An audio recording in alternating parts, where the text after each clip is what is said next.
Hello and welcome to food મંત્ર by Surabhi Vasa. આજે આપણે એક મસ્ત મજાની વાનગી બનાવી લઈએ. આજે આપણે એકદમ ઝટપટ તૈયાર થઈ જાય એવું કાચા કેળા અને કેપ્સિકમનું શાક બનાવવાનું છે ને એકદમ મસાલેદાર અને ટેસ્ટી એવું આ શાક તૈયાર થશે. જેના માટે મેં કાચા કેળાને આવી રીતે લાંબી સ્ટ્રીપમાં કટ કરી લીધા છે, એટલે કે જે લાંબી ચિપ્સ કહેવાય એવી રીતે કટ કરી લીધા છે, અને એની સાથે સાથે કેપ્સિકમને પણ આવા લાંબા સુધારી લીધા છે. અત્યારે મેં 250 ગ્રામ કાચા કેળા લીધેલા છે અને એની સામે લગભગ 150 ગ્રામ જેટલું કેપ્સિકમ એટલે કે 1 નંગ કેપ્સિકમ લીધેલું છે. હવે આ બંને વસ્તુને આપણે ફ્રાય કરી લેવાની છે, તળી લેવાની છે. કાચા કેળાને આપણે તળી લઈશું. બહુ જ વધારે નથી તળવાના, એને એકદમ બ્રાઉન થઈ જાય કે લાલ થઈ જાય એટલા નથી તળવાના, આપણે અધકચરા તળવાના છે. અને એનો જે તેલ છે એ પણ બહુ વધારે નથી લેવાનું. બસ આ રીતે તળી અને એને આપણે પ્લેટમાં લઈ લઈશું. આવી રીતે પ્લેટમાં લઈ લેવાના છે. આ જ રીતે કેપ્સિકમને પણ આપણે તળી લઈશું.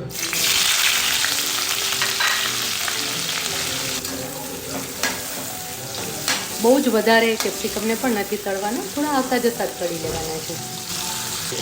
કેપ્સિકમ તળાઈ ગયા છે, એને પણ પ્લેટમાં લઈ લઈશું. આ જ રીતે લઈ લઈશું. કાચા કેળા અને કેપ્સિકમ સરસ તળાઈ ગયા છે. હવે એક મસાલો તૈયાર કરવાનો છે, જેના માટે મેં અત્યારે ચવાણું લીધેલું છે, એટલે કે ચેવડો જે આપણે કહીએ ને એ ચવાણું લીધેલું છે. અને એ ચવાણુંના કારણે એનો સ્વાદ બહુ જ સરસ આવે છે. આપણે આની અંદર ચવાણું એડ કરી અને મસાલો તૈયાર કરવાનો છે. તમારા ઘરમાં કોઈ પણ જાતનું ચવાણું હોય તો એ લઈ શકો છો. અત્યારે મેં 1 બાઉલ ચવાણું લીધું છે અને એની અંદર બાકીના બધા મસાલા એડ કરીશું. જેમાં હું 1 ચમચી લાલ મરચું પાવડર, 1 થી 1.5 ચમચી જેટલું લાલ મરચું પાવડર ઉમેરીશ. ચપટી હળદર એડ કરી દઈશ. ધાણા જીરું પાવડર 2 ચમચી ઉમેરી લઈશ, એટલે એનો સ્વાદ સરસ આવે. અને એની સાથે 5 ચમચી હિંગ ઉમેરીશ અને ગરમ મસાલો ઉમેરીશ. અડધી ચમચી ગરમ મસાલો ઉમેરી દઈશ. હવે આ જે મિશ્રણ તૈયાર થયું હોય એને આપણે ક્રશ કરી લેવાનું છે. આમાં તમે ચવાણું એડ કરી શકો છો અથવા ગાંઠિયા પણ લઈ શકો છો. આ મસાલાને ચટપટો બનાવવા માટે આપણે 5 ચમચી સંચળ પાવડર એડ કરીશું, અડધી ચમચી ચાટ મસાલો એડ કરીશું અને 5 ચમચી આમચૂર પાવડર એડ કરીશું. એના કારણે સ્વાદ બહુ જ સરસ આવશે અને એકદમ ટેસ્ટી બનશે. ફરીથી એક વખત આપણે ક્રશ કરી લઈએ. જો મસાલો આ રીતે એકદમ સરસ છે, તૈયાર થઈ ગયો છે. આ રીતનો અધકચરો થશે, એક કરકરો મસાલો થશે. એકદમ ભેગો નથી કરી નાખવાનો, નહીં તો એની અંદરનું તેલ છૂટું પડશે. હવે આપણે જે તૈયાર કર્યા હતા કાચા કેળા અને કેપ્સિકમ જે તૈયાર કર્યા હતા એને થોડા વઘારી લઈએ. વઘારવા માટેનું જે આપણે જે તેલ લીધું હતું એ તેલમાંથી થોડું વધારે તેલ મેં કાઢી લીધું છે અને 1 ચમચી જેટલું તેલ એની અંદર રાખ્યું છે. એ તેલ ગરમ થાય એટલે એની અંદર 5 ચમચી હિંગ અને 5 ચમચી હળદર એડ કરીશું. આપણે 5 ચમચી હિંગ અને 5 ચમચી હળદર. તેલ વધારે એટલા માટે નથી રાખવાનું કારણ કે આ બંને વસ્તુ આપણે તળી લીધી છે, એટલે જો એની અંદર તેલ હશે ને તો એનો સ્વાદ સરસ નહીં આવે ને બહુ જ વધારે તેલ લાગશે. હવે એની અંદર આપણે કાચા કેળા અને કેપ્સિકમ ઉમેરી દેવાના છે અને મિક્સ કરી લઈશું. હવે આની અંદર આપણે મીઠું એડ કરીશું. હા, એક વાત કહેવાની રહી ગઈ કે જ્યારે કાચા કેળા મેં કટ કર્યા હતા ને, એટલે કે સુધાર્યા હતા ને, ત્યારે એની અંદર થોડા પ્રમાણમાં મીઠું એડ કર્યું હતું, જેથી કરીને કાચા કેળા છે એ કાળા ન પડી જાય. હંમેશા કાચા કેળા જ્યારે પણ સુધારીએ ત્યારે એની અંદર થોડું મીઠું એડ કરી દેવાનું છે. હવે અત્યારે આપણે 5 ચમચી જેટલું જ મીઠું એડ કરીશું, કારણ કે આપણે મસાલામાં ચાટ મસાલો એડ કર્યો છે, સંચળ પાવડર એડ કર્યું છે અને સાથે સાથે ચવાણું પણ લીધેલું છે. અને હવે આ જે મિશ્રણ છે ને એની અંદર 2 ચમચી જેટલું પાણી એડ કરીશું, જેથી કરીને કાચા કેળા અને કેપ્સિકમ થોડા સોફ્ટ થઈ જાય.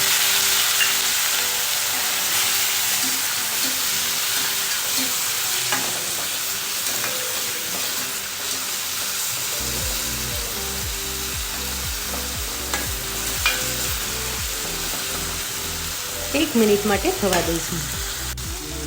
હવે આની અંદર તૈયાર થયેલો મસાલો એડ કરી દેવાનું છે. પાણી ઉમેરવાનું બીજું કારણ એ પણ છે કે આપણે ચવાણું સાથેનું મસાલો તૈયાર કર્યો છે, એટલે થોડા પ્રમાણમાં પાણી હશે ને તો મસાલો છે એ સરસ રીતે કાચા કેળા અને કેપ્સિકમ ઉપર કોટ થઈ જશે અને એનો સ્વાદ બહુ જ સરસ આવશે. મિક્સ કરી લઈશું.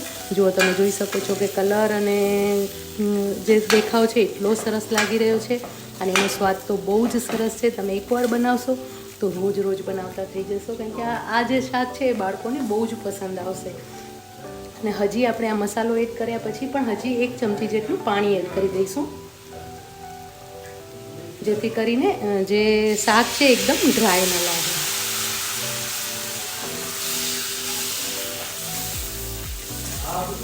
સુગંધ પણ બહુ જ મસ્ત આવી રહી છે. તો શાક તૈયાર થઈ ગયું છે. આપણે આ મસાલેદાર જે શાક છે એને આપણે ફટાફટ સર્વ કરી લઈએ.